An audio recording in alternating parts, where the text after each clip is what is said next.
Hello, I'm Karis Evans and welcome to Sign 7 News, bringing you the latest stories from the last week in the sign and wide format print industries. This week, Print Business Growth Centre set to open, a hearty 3D printing project, a Green Star system for display solutions, and Piccadilly Lights broadcast football highlights. First, wide format print company The Vinyl Guys is launching a purpose-built Print Business Growth Centre. The centre will provide training and workshops as well as giving members the space to use state-of-the-art printing equipment. The idea is to support small or start-up wide format print, signage and graphics companies and give them the tools to grow and expand.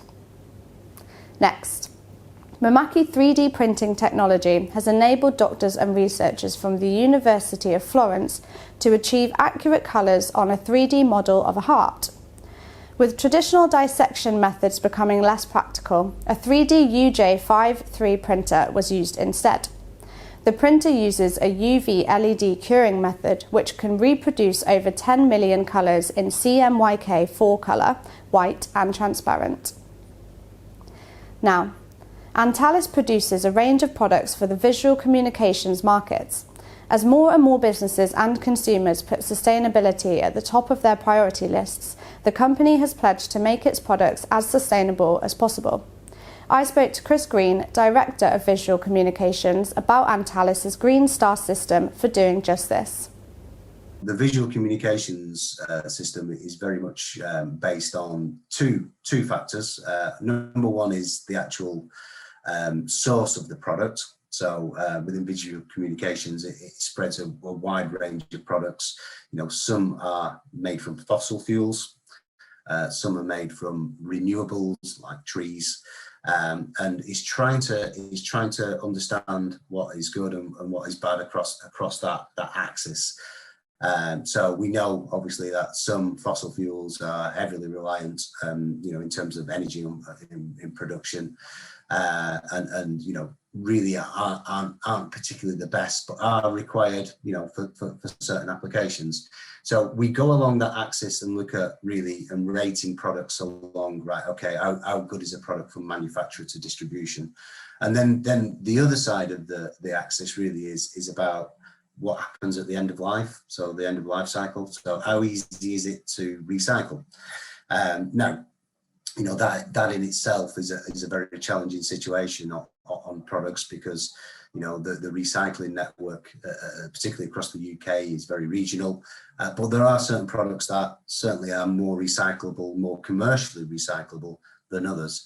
And across those two axes, when you look at your kind of the way that you rate the products, what you do is you have up to a 5-star rating. So 5 stars being the best.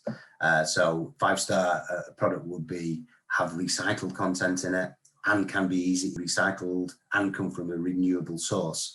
And then obviously you step down to those products that ultimately aren't particularly great, that you can't recycle and are made generally from fossil fuels. So that's the basis of it. So we've been able to rate all our products within our portfolio. What we've done now is to create a manifesto, and within our manifesto, our green manifesto, we have said by 2030, our aim is to make sure that our portfolio and our sales of the products out are 75% 3 stars and above. So that's the ideal, and that's where we're targeting, and that really is shaping the development of our range, whether that be products that we introduce, certainly, they are all coming from a sustainable option. And then obviously on the other side is, right, how can we move products that aren't particularly sustainable over to a more sustainable option? So that's the Green Star, and that's the kind of direction on where we're trying to go. And finally, as the UEFA Euro 2020 games entered its final stages last week, the London Piccadilly Lights was used to broadcast highlights. Run by Ocean Outdoor, the screen showed clips from the quarter-finals to the final. Kevin Henry, Head of Content and Sponsorship at Ocean, says the Piccadilly Lights is an iconic canvas on which to replay the action and join the euphoria of the Euros. That's all for this week's Sign 7 News, but for now you can stay up to date with all the news in the industry at signlink.co.uk. View much more video content over on our Sign 7 News YouTube channel, or join in with the conversation on Twitter and LinkedIn. We'll see you next week.